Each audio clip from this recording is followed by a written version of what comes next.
আসসালামু আলাইকুম, welcome back to my channel Sumi রান্না করি। সবাইকে স্বাগত।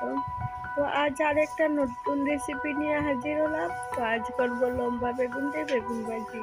তো পেঁয়াজ ছাড়া এই ভাজিটা আমি করব।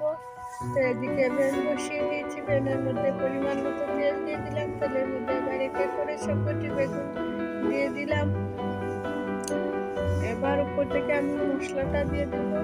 প্রথমে পরিমাণ মতো লবণ দিয়ে দিলাম, তারপর আমি দিয়ে দিলাম বড় চামচের আধা চা চামচ হলুদ গুঁড়ো,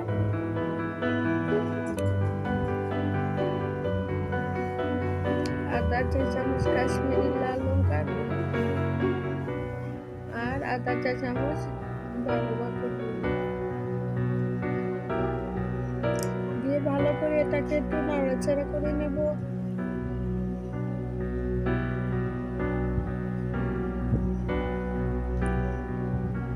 তো নাড়াচাড়া হয়ে গেছে, এবার এটাকে আমি 2 থেকে 3 মিনিটের মতো ঢাকনা দিয়ে দেব। তো চুলার আঁচটি একদম মিডিয়াম লোতে রেখে রান্নাটা করতে হবে। তো 2 থেকে 3 মিনিট পর ফিরে এলাম। বেগুন ভাজিটা কিন্তু অর্ধেকটা সেদ্ধ হয়ে গেছে। তো এভাবে পেঁয়াজ ছাড়া বেগুন ভাজা করলে খেতে কিন্তু অসাধারণ হয়। তো আরো কিছুক্ষণ ভালো করে এটাকে আমি নাড়াচাড়া করে নেব, যাতে খুব সুন্দরভাবে এটা একদম উলট পালট হয়।